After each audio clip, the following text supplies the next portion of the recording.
dan 5 harus memahami apa itu DP. Penjelasan singkatnya adalah begini. DPT merupakan singkatan dari daftar pemilih tetap. Maksudnya daftar pemilih tetap adalah warga yang memiliki hak pilih sesuai keputusan KPU. Simpelnya, warga yang telah didaftar dan mendapat undangan C6 untuk mencoblos di TPS yang mengundang. Jadi kalau undangan C6 yang diterima bukan pada TPS yang dimaksud, maka pemilih diarahkan untuk mencoblos di TPS sesuai alamat TPS yang ada di undangan C6. Maka sebaiknya petugas KPPS juga mengetahui ada berapa TPS di sekitarnya dan di mana sajakah TPS tersebut berada. Dan seseorang yang namanya ada di DPT boleh mencoblos dengan membawa undangan memilih atau dikenal sebagai C6 serta kartu tanda pengenal. Setiap undangan C6 yang diterima oleh KPPS harus dicocokkan dengan lembar DPT dan diberi tanda pada lembar DPT tersebut. Cara cross-checknya adalah cek 4 nomor belakang NIK pada model C6 dengan kartu identitas atau KTP. Kemudian kalau sama, KTP dikembalikan kepada pemiliknya. Lanjut dicek nomor DPT dengan nomor DPT yang ada pada model C6, lalu samakan namanya. Tujuannya adalah untuk menghitung berapa jumlah DPT yang sudah memberikan hak suaranya dan menghindari bila mana ada orang yang menggunakan hak pilihnya lebih dari satu kali, sehingga kita punya bayangan sudah berapa persenkah yang sudah memberikan hak suaranya. Hasil ini juga menjadi acuan atau cross check antara jumlah lembar C6 yang diterima, jumlah daftar DPT yang dicontreng, jumlah daftar DPT yang dicontreng, jumlah daftar DPTB yang dicontreng, ditambah jumlah DPK dan jumlah surat suara yang ada di tiap-tiap kotak suara. Semua harus sama jumlahnya. Bagi pemilik DPT atau C6 bisa mencoblos dari jam 8 sampai jam 13 waktu setempat. Apa sih tugas KPPS 2, KPPS 3, KPPS 6, dan KPPS 7? Tugas KPPS 2 dan 3 menerima dan mengurutkan surat pemberitahuan formulir model C pemberitahuan KPU, surat pindah memilih model A surat pindah memilih KPU, dan KTP elektronik atau surat keterangan perekaman KTP elektronik bagi pemilih terdaftar dalam DPT, DPTB, dan DPK sebagai dasar pemilih mendapatkan surat suara yang akan diberikan berdasarkan urutan kehadiran atau disabilitas. KPPS 2 dan juga bertugas mengisi data pada surat suara berupa nama kecamatan, kelurahan atau desa, dan nomor TPS. Bisa menggunakan stempel atau ditulis tangan. Bila menggunakan stempel semua, maka berdasarkan ukuran surat suara akan ada 2 stempel yang digunakan.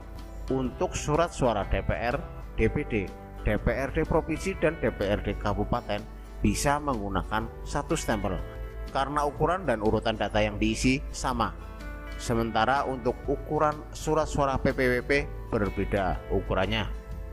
Melihat data di atas, maka menurut saya KPPS 2 sebaiknya menggunakan stempel untuk PPWP saja, karena posisinya yang berdekatan dengan KPPS 4 dan 5. Di samping dia menerima, mengurutkan kehadiran, dan memisahkan surat pemberitahuan memilih berdasarkan DPT, DPTB, dan DPK, serta memisahkan surat undangan memilih untuk laki-laki dan perempuan, maka dengan KPPS 2 memegang 1 stempel untuk PPWP, harapannya konsentrasinya lebih terjaga untuk menghindari tercampurnya undangan model C pemberitahuan KPU yang harus dipisahkan antara laki-laki dan perempuan, sehingga di akhir perhitungan total suara untuk DPT laki-laki dan perempuan bisa klop atau sama dengan data yang ada di DPT bila dikurangi dengan jumlah. Untuk KPPS 2 dan 3, bila surat suara yang sudah diisi sudah memenuhi meja ketua KPPS tetapi jumlah pemilih yang menggunakan hak pilihnya belum banyak, maka sebaiknya tetap mengisi data surat suara dan disimpan di kardus yang sudah kita siapkan sebelumnya, karena KPPS bukan jualan tahu bulat yang harus dadakan. Demikian juga ketua KPPS, yang penting surat suara sudah ditandatangani, tinggal ngasih ke pemilih untuk menghindari tersendatnya alur proses pencoblosan. Atau bila ketua KPPS sedang ke belakang sekalipun, surat suara tetap bisa diberikan oleh KPPS 2 atau KPPS 3 kepada pemilih, karena sebelumnya sudah diberi nama dan ditandatangani. KPPS 6 dan 7 tugasnya adalah mengatur dan memastikan pemilih memasukkan masing-masing surat suara ke dalam kotak suara sesuai dengan warna dan peruntukannya. Sekaligus dia juga bertanggung jawab untuk mengawasi pemilih yang memasuki bilik suara. Bukan ngintip loh. Maksudnya memasuki bilik suara yaitu agar alurnya jelas, pintu masuknya di mana, pintu keluarnya di mana, dan orang yang sedang mencoblos tidak merasa diawasi karena di belakang ada orang yang hilir mudik. Serta harus sigap bila mana ada disabilitas yang sebaiknya dibantu, misalnya dipapah menuju bilik suara. Atau juga mempersiapkan formulir model C pendamping KPU bila ada pemilih yang membutuhkannya. Karena kompleksnya tugas KPPS 6 yaitu mengawasi kotak suara dan mengawasi bilik suara, maka saya sarankan untuk KPPS 6 dan KPPS 7 memegang peluit, di mana dalam kondisi tertentu maka peluit itu bisa dibunyikan.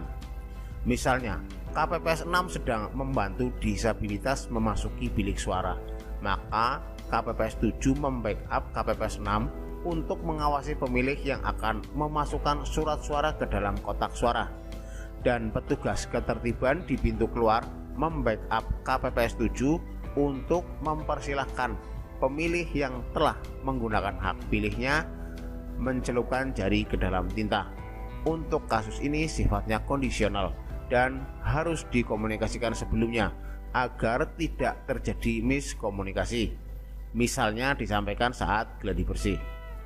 Untuk peluit bisa dibunyikan saat KPPS 6 atau KPPS 7 melihat ada pemilih yang akan salah memasukkan surat suara ke dalam kotak suara yang bukan pada tempatnya, atau bila pemilih akan memasukkan surat suara yang belum terlipat sempurna ke dalam kotak suara, yang bisa menyebabkan surat suara menjadi robek atau rusak karena memasukkan surat suara ke dalam kotak dengan dipaksa.